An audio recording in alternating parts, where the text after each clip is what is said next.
안녕하십니까. 최근에 어린이들의 건강권 확보와 생애 주기별 건강교육이 강조되면서 흡연 예방 교육이 유아들의 교육기관에서 굉장히 적극적으로 요즘에 제공되고 있습니다.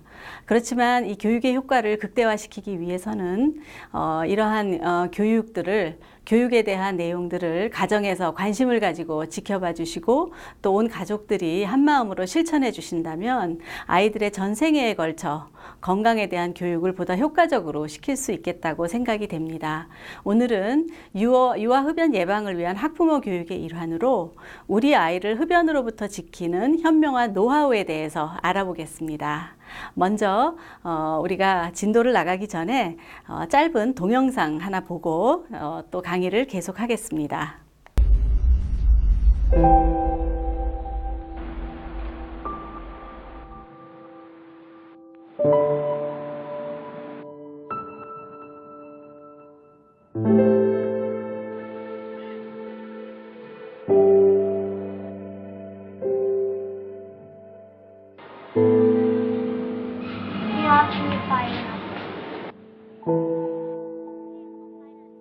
พี่ขอไฟหน่อยขอไฟหน่อยพี่ขอไฟหน่อยหนูดูดเองจริงเหรอไม่ได้หรอกมั้งอายุยังน้อยอยู่ เป็นมะเร็งเนี่ยต้องไปเจาะคอไม่กลัวหมอผ่าตัดแล้วน้อง บุหรี่มันมียาพิษอยู่นะ มันทำให้หน้าเหี่ยวด้วยนะ สูบบุหรี่แต่ก็ตายเร็วไม่อยากอยู่เล่นนานๆอ่ะ มันไม่ดีรู้เปล่า สูบแล้วเป็นทั้งมะเร็งปอดถุงลมโป่งพอง ไม่ดีแล้วพี่ดูดทำไมล่ะคะ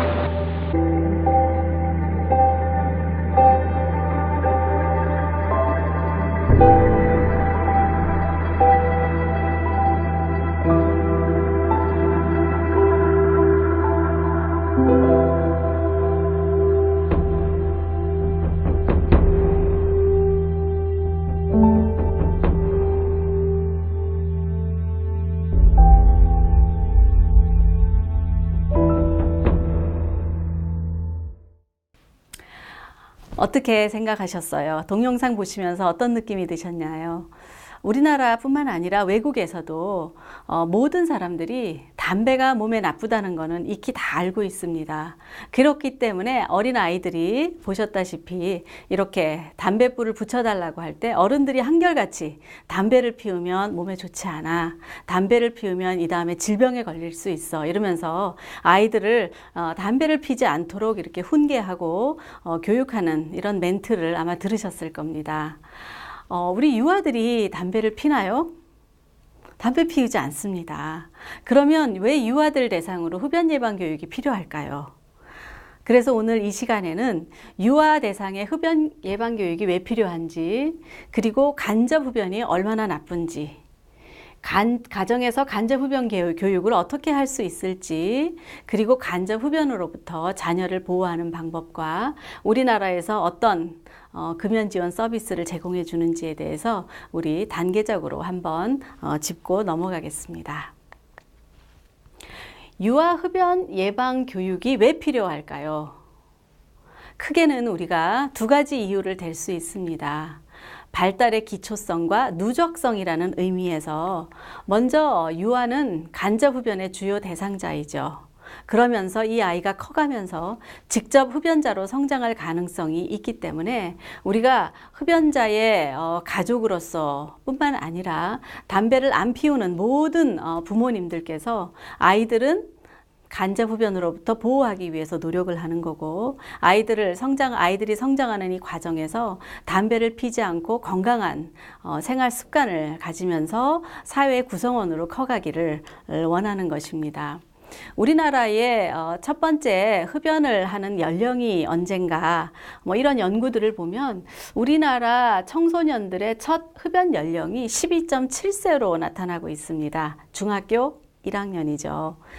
옛날에 비해서는 상당히 이렇게 점점 내려가다가 지금은 약간 올라온 상황이지만 어쨌든 우리의 아이들이 중학교 1학년에 첫 담배를 피우기 시작한다는 것이 통계로 보여지기 때문에 우리가 어떻게 하면은 우리 아이들이 점점 자라면서 언젠가는 초등학교에 들어가고 중학생이 될 텐데 얘네들이 자라면서 담배에 대해서 부정적인 태도를 가지고 흡연에 대해서 유혹을 받지 않고 건강하게 자라기를 원하는 거죠. 유아기의 간접 흡연으로 노출되는 어린 아이들이 커가면서 청소년기를 맞이하게 되면 커서 향후 흡연자가 될 확률이 높은 것으로 연구들은 보고하고 있습니다. 그리고 어렸을 때부터 담배 연기로부터 계속 노출이 되는 아이들은 사실은 담배 연기에 포함되어 있는 여러 가지 유해 물질이 이 아이 몸에 차곡차곡 쌓여서 전생에 걸쳐서 계속 쌓이게 되면은 누적되기 때문에 이 아이가 자라면서 여러 가지 질병에 걸릴 수 있다라는 거죠. 그렇기 때문에 우리가 유아들은 지금 담배를 피우지 않지만 유아들 대상으로 흡연 예방 교육을 적극적으로 시행하고 있는 것입니다. 간접 흡연이 왜 해롭나요? 라는 질문이죠. 간접 흡연의 정의는 본인의 의사와 상관없이 담배의 연기를 마시게 된다는 뜻입니다. 아이는 담배 연기가 있을 때 어른 같으면은 담배 연기가 뭐 냄새가 좋지 않다든지 아니면 머리가 아프다든지 해서 그 상황을 빠져나올 수 있지만 아이들은 사실은 이 담배 연기가 뭔지 알 수 없습니다. 유아들은. 그렇지만 이 담배 연기를 보면은 담배 끝에서 우리가 생연기라 그러는데 이 연기에 포함된 독성 화학 물질의 농도는 흡연자가 들여 마시는 연기에 비해서 두세 배의 다른 화학 물질이 포함되어 있기 때문에 훨씬 나쁘다라는 거고, 이 연기의 입자가 굉장히 작기 때문에 우리가 이 연기를 흡입할 경우에 폐에 굉장히 깊숙한 곳까지 침투된다는 것입니다. 간접 흡연이 어린이들에게 왜 더 해로운가요? 라는 질문을 받는데, 간접 흡연이라는 건 아까 말씀드린 대로 원치 않았을 때 본인의 의사와 상관없이 담배 연기를 들여 마시게 되는데, 성인이 더 많이 들여 마실까요? 유아들이 더 많이 들여 마실까요? 우리 부모님들은 1분에 숨을 몇 번이나 쉬십니까? 교과서에 보면은 우리 성인들은 보통 한 12번에서 18번, 20번까지, 그러니까 보통 한 16번 정도, 평균 1분에 16번 정도 숨을 쉽니다. 들숨, 날숨. 뭐 이렇게 심호흡은 쉬지 않지만 자연스럽게 우리가 한 16번 정도의 호흡을 하는데, 어린 아이들을 보시면 출생할 때 호흡수가 40번으로 나오죠.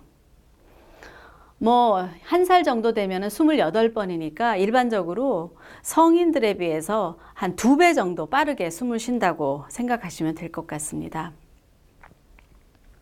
그러면 누가 연기를 더 많이 들여 마실까요? 당연히 숨을 더 자주 들여 마시는 우리 아동들이겠죠. 그래서 사실은 똑같은 환경에 간접 흡연에 노출됐을 때에 아이들이 성인들보다 폐 용적이 작습니다. 작죠. 아무래도 몸이 작기 때문에 폐의 사이즈는 작은데 비해서 훨씬 호흡을 빠르게 하기 때문에 더 많은 연기가 아이들의 몸속에 들어가게 되고, 또 아직 성장기에 있는 아이들의 폐 조직에 손상을 입힐 수밖에 없게 됩니다. 그래서 간접 흡연은 성인들에 비해서 어린이들에게 더 해롭다라고 말할 수 있겠습니다. 또 간접 흡연이 어린이들에게 해로운 이유 중에 하나는 아이들은 주변 환경에 대한 통제력이 없기 때문에 사실은 어른 같은 경우는 그 상황을 빠져나올 수도 있고, 그 다음에 자기가 결정해서 그분들에게 담배를 피우지 말아달라고 부탁을 할 수 있지만 어린 아이들은 그렇게 할 수 없기 때문에 우리가 어떻게 하면 우리 아이들을 좀 더 안전한 환경에서 성인들에게 의존하고 있는 연약한 어린 아이들을 보호할 수 있을까? 오늘은 그 부분에 대해서 우리 부모님들과 함께 살펴보도록 하는 거죠.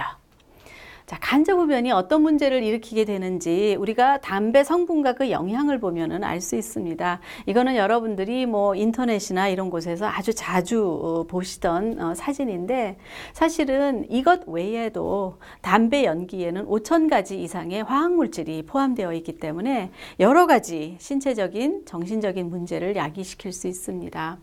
간접 흡연이 어린아이들에게는 어떤 문제를 일으키는가? 자, 간접 흡연에 제가 생연기에서 타고 있는 이 연기는 흡연자가 들이마시는 연기보다 훨씬 나쁘다고 말씀을 아까 드렸습니다. 그러면 이 나쁜 연기들이 어린아이의 몸속에 들어가서 다양한 염증을 일으키는데, 여기 보시면은 중이염, 귀의 염증이죠.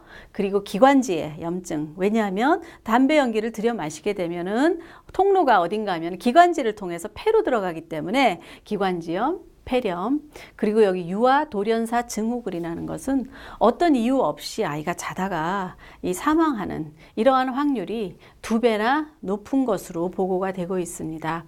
특별히 흡연하는 부모 밑에서 자란 어린이들은 성인이 되면은 암 발생 가능성이 높다는 것입니다.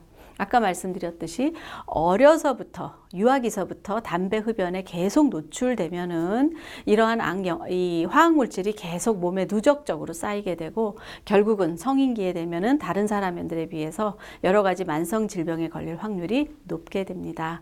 또한 성장하면서 흡연자가 될 가능성이 높은 것으로 보고되고 있습니다. 담배 연기를 한번 봐보십시오. 담배 연기는 우리가 크게 2가지로 구분이 되는데 하나는 흡연하는 사람이 담배 연기를 쭉 빨아들였다가 나쁜 물질들을 몸 안에 폐에다가 내려놓고 그 다음에 연기를 후 하고 불면 나오는 이 연기를 우리가 주류연이라고 합니다. 생담배가 타고 있을 때 대기로 퍼져나가는 이 연기를 우리가 부류연이라고 그럽니다. 둘 중에 어떤 게 더 나쁠 것 같습니까?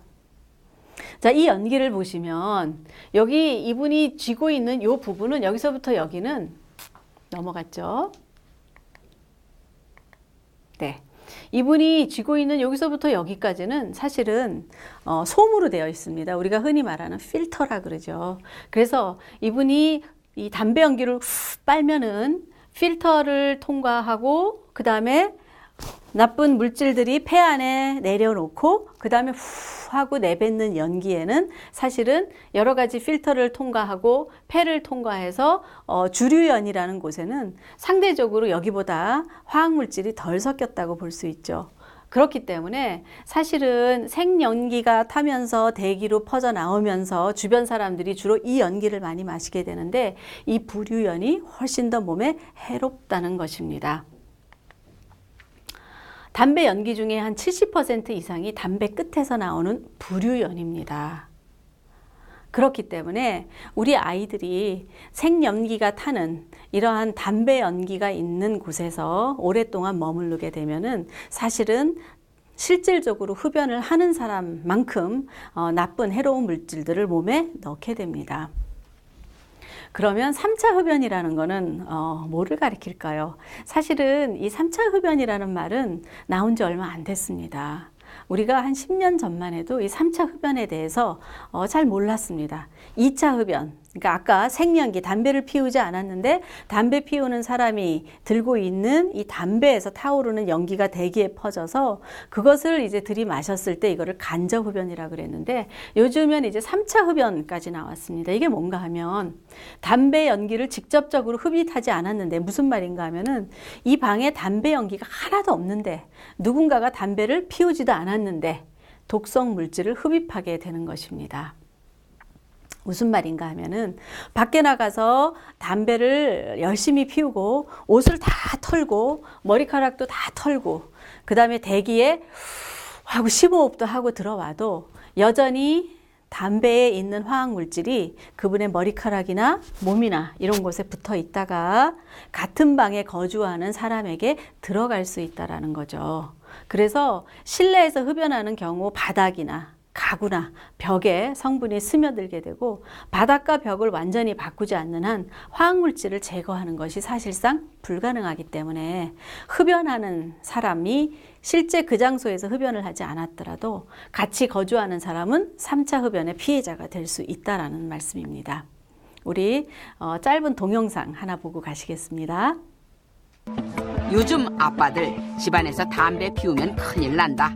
하루에도 몇 번씩 밖으로 나온다. 간접 흡연의 위험 잘 알기 때문이다. 그나마 조금의 죄책감 있잖아요. 얘기에 대한 담배 냄새 최대한 안 풍겨야지 하는 생각으로 좀 밖에 나가서 피죠. 겨우 한 대 피웠다 싶으면 그 다음 할 일 참 많다. 애기한테 이제 신체 접촉이 스킨십이 좋다 그래서 많이 하는 편인데 손 씻고 입 헹구고 저기 향기 나는 거 뿌리고. 흡연 후 마무리는 필수, 양치는 기본. 물로 입 한번 헹구고 나서야 겨우 아이 한번 안아볼 수 있다. 담배는 피워야겠고 그나마 애들이라도 보호하겠다는 아빠들의 애절함. 그런데 스킨십을 하면서 애 손을 통해서 입으로 들어가고 그런단 말이죠. 그러니까 이거는 직접 담배 연기가 안 가더라도 애한테 이제 애의 건강에 문제를 일으키는 거죠. 아빠의 몸과 옷에 고스란히 배어있는 흡연의 기억. 이것이 아이들에겐 3차 간접 흡연이 된다. 옷을 빨기 전에는 그 냄새가 안 없어지는 것 같은데요. 회사 갔다 집에 들어오면 그 새카만 그 회색 연기를 몰고 들어온 기분이 딱 들죠. 담배불이 꺼진 후에도 아빠의 흡연은 아이에게 전달이 된다. 우선 피웠다. 그리고 또 피웠다. 그런 다음 옷 구석구석 머리카락까지 샅샅이 꼼꼼하게 주변 공기 모았다. 담배가 남겨놨을 흔적을 찾기 위한 검사. 포집한 공기를 희석해 들어있는 성분을 찾아내는 것이다. 보이지 않는 그것이 알고 싶었다. 상당 수의 성분들이 흡연 후에 나타나는 것으로 나타났습니다. 옷에 상당 부분 많이 새롭게 생겨났다든가 또는 원래 있던 수준보다도 50%, 100%씩 늘어나는 그런 것을 확인할 수가 있습니다. 그런 물질이 또 2차, 3차로 또 전파될 수 있다는 점에서는 또 상당히 문제가 있다고 볼 수 있겠죠. 담배만 피웠을 뿐인데 듣도 보도 못한 화학물질들 대거 등장하셨다. 이 때문에 풍기는 냄새, 생활환경 악취 허용 기준보다 무려 20배 높았다. 담배불은 꺼졌어도 내 몸은 담배를 피우고 있었다. 그리고 그것은 고스란히 내 아이에게 전달된단다. 믿고 싶지 않은 얘기다. 아이 앞에서는 절대로 담배를 피우지 않는다는 아빠의 자녀들로 엄선된 총 24명 아이들. 머리카락에 축적된 니코틴 검사를 위해 머리카락 열심히 뽑고 가차없이 잘랐다.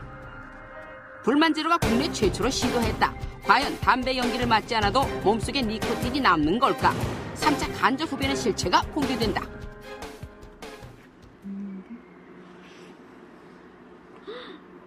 드디어 기다리던 결과다. 엄마 아빠도 놀랐고 불만제로도 놀랐다. 담배 연기에 철저히 보호됐던 아이들. 그 몸속에 니코틴이 있었다.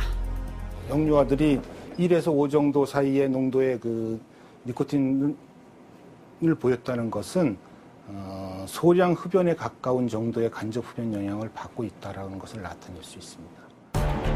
놀라웠다. 24명 아이들 중 무려 19명이 하루에 담배 한두 개 피를 피우는 흡연자에 가까운 수치를 보였다. 다시 봐도 충격적이다. 흡연자예요, 그러면?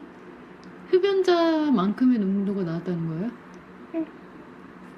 충격적인데요. 세상 뒷본 지 이제 겨우 6개월. 담배 한 개 피 만져보지 않은 아이의 결과 앞에 우리 아빠 엄마 할 말 잃으셨다.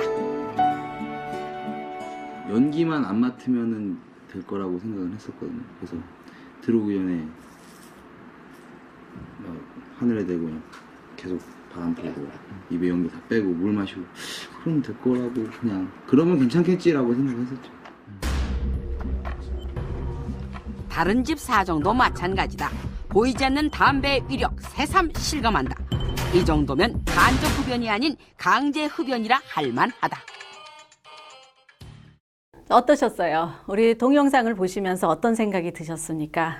걱정이 많이 되시죠? 더군다나 가정에 흡연하는 분이 계시다면 아마 지금 걱정이 굉장히 많이 되실 겁니다. 그러면 우리 아이들이 이렇게 3차 흡연이나 간접 흡연에 노출될 수 있는 곳이 어디에 있을까?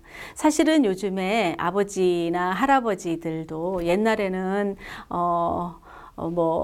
베란다나 아니면 화장실에서 담배를 피우셨다가 요즘은 이제 3차 흡연에 대해서 인식이 많아지시면서 밖에 나가서 피십니다. 아니면 집에 들어오시기 전에 아예 퇴근하고 퇴근길에 피시고 집에 들어오시면서 옷을 막 털고 들어오시는데 사실은 그럼에도 불구하고 이렇게 아이들이 실질적으로 담배를 피우는 것 같은 용량의 니코틴이 몸에서 검출된다는 이런 굉장히 놀라운 결과들이었죠.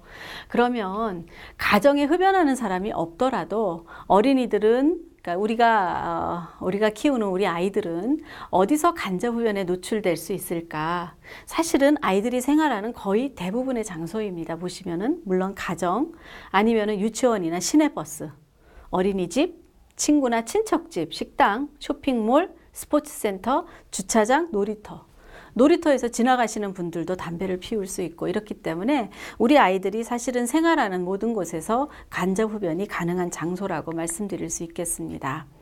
그렇기 때문에 우리가 우리 아이들을 어떻게 하면은 이 간접 흡연으로부터 보호해 줄 수 있을런지 우리가 다음에서 같이 공부를 해보도록 하겠습니다.